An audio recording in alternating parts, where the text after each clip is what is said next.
Hello, thank you for joining me. Why do we not see?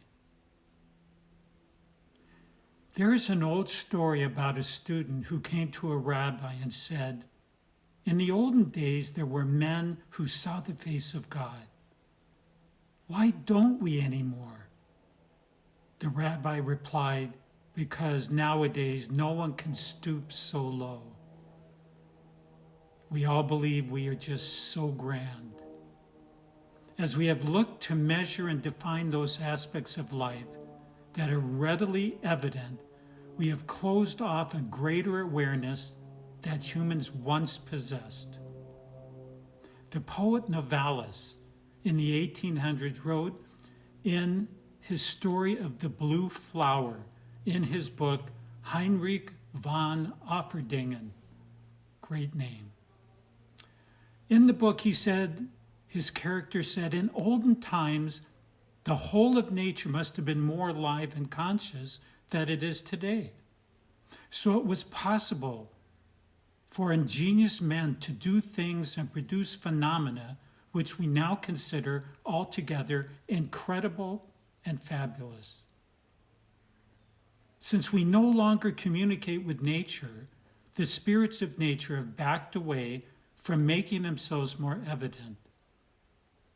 Thus, it was in very ancient times, in the lands which we now call Greece.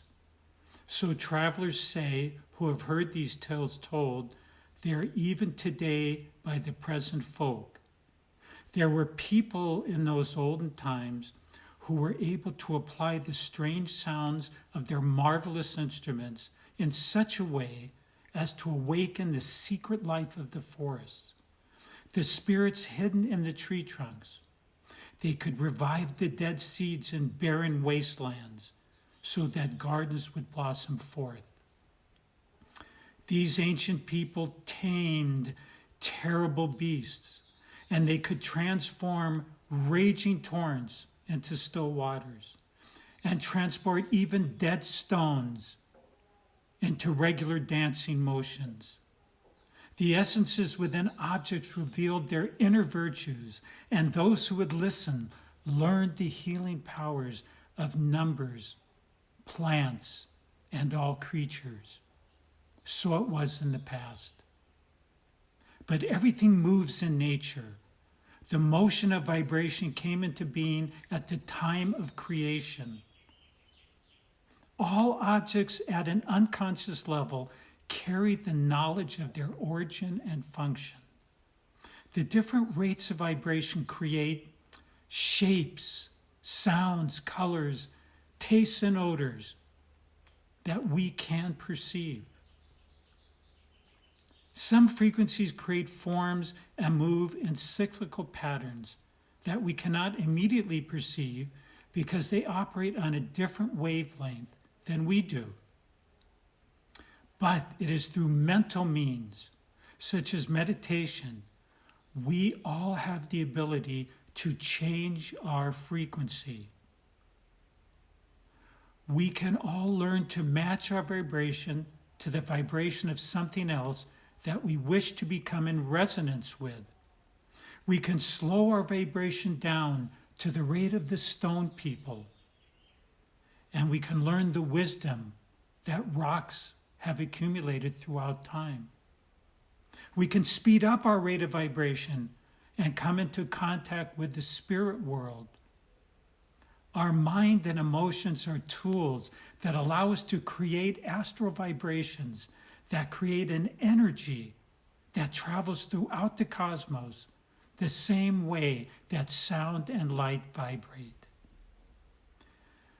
It is through the use of vibrations that things can be made manifest in the physical realm.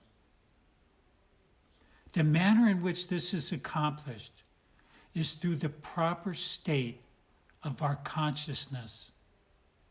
We have been creating and manifesting many things in our life that we have not realized we brought upon ourselves. When we use the wisdom of our heart and we align with the divine laws of our reality, we can produce the highest manifestations within our life. We are ultimately responsible for the results in our life, and whatever action we take and whatever manifestations we make is by our own doing. The potential exists in every atom to function at its perfect state. Our thoughts create the energy fields that affect our bodies, our environment, and our lives for the highest and best, or something vibrating at a lower frequency, depending on what we relate to. Through our choices and our actions and our thoughts, we alter the rate of how the atoms vibrate in our body. Nothing is static or inanimate in the cosmos. Spiritual unfolding is the awareness of our ability to manage our creative energy. I began this video with some thoughts regarding ancient stories of how people could interact with natures and animals. Today we have discovered how to map and measure the physical reality we see and touch.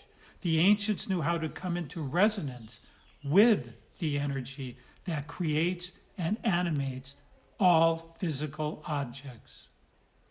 Today, we are accustomed to relying on technology for our well-being. We use our rational minds to explore. When we look back and think about the ancient Egyptians, they attempted to come into resonance through altered states of consciousness. The wonder workers from ancient times realized that we possess a gift of unlimited potential. They realized that through our inner awareness, all things are possible. Now, were all of the ancient stories just myths? Or did these ancient teachers tap into and utilize a greater awareness that we all possess? Today we have glorified the outer, and as a result, we have gone through a process of atrophy within ourselves. The poet Novalis said, "One should, when overwhelmed by the shadow of a giant, move aside and see if that colossal shadow isn't merely that of a pygmy blocking out the sun." Think about that. The true depths of our spirit is unknown to us. The mysterious way leads inwards. Will you have the courage to explore? You are soul, you are power, you are light, and you are love.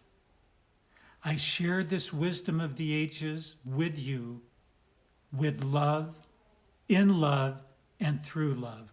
Blessings to you. I love you always.